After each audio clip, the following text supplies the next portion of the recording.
దళిత సంక్షేమం అనేది మళ్ళీ వైఎస్ జగన్ తో సాధ్యమని మీరు సాధ్యమని నేను నమ్ముతున్నాను సార్. నమ్మాను కాబట్టి ఈరోజు 1400 కిలోమీటర్ల నుంచి కూడా రాత్రి ఇంత చలిలో కూడా 2 గంటలకు 3 గంటలకు కూడా బస్సుల కోసం వెయిట్ చేసి ఇక్కడ నా తమ్ముళ్ళంతా ఇంత కష్టపడి రావడానికి కారణం ఈయన వల్ల అవుతుంది. ఒక మాట ఇస్తే ఆ మాట మీద నిలబడతాడనే నమ్మకంతోనే మేము ఎంత దూరం వచ్చాం. నాకు ఎక్కడ బాధేస్తుందంటే జగన్ గారిని మేము చాలా హార్ట్ఫుల్గా నమ్మాం.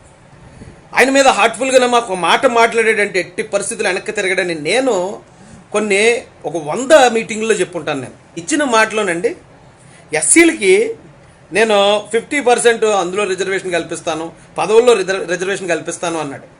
సరే ఇప్పటి వరకు మాకు లేని కొత్త ఇస్తున్నాడు కదా ఈయన అనుకున్నాం. కానీ ఈయన ఏం చేశాడు తెలుసా అండి? ఒకవేళ ఇందులో కనిపించకపోవచ్చు మీది ఒకసారి చూసాక దీన్ని స్క్రీన్ షాట్ తీసుకుని దాన్ని ఏమంటారు జూమ్ చేసి చదవండి. మేము అత్యంత ప్రేమించిన మా అభిమాన నాయకుడు ఏం చేశారంటే దళితులకి, క్రైస్తవులకి, ముస్లింలకి చాలా ఇష్టమైన అంటే ఎందుకంటే బీజేపీని ఎదిరిస్తాడు అనుకున్నాం. ఈయన అధికారంలో ఉన్న సోనియా గాంధీని ఎదిరించాడు. ఆఫ్టర్ ఆల్ నరేంద్ర మోడీ, అమిత్ షా అంతా వాళ్ళకి ప్యాంట్లు తడిపించేస్తాడు అనుకున్నాం. కానీ ఈయన ఇచ్చిన మాటలు పక్కన పెట్టి ఈరోజు ఎస్సీకి సంబంధించిన నిధులు, దళితుల అభ్యున్నతికి వాడాల్సిన నిధులు 1271 కోట్ల రూపాయలు, అక్షరాల 1271 కోట్ల రూపాయలు అమ్మఒడి అనే ఇంకో పథకానికి మళ్లించాడు దేవుడి దయ వల్ల చాలా విజయవంతంగా. జగన్ గారు మీకు హృదయపూర్వక నమస్కారాలు తెలియజేస్తాను.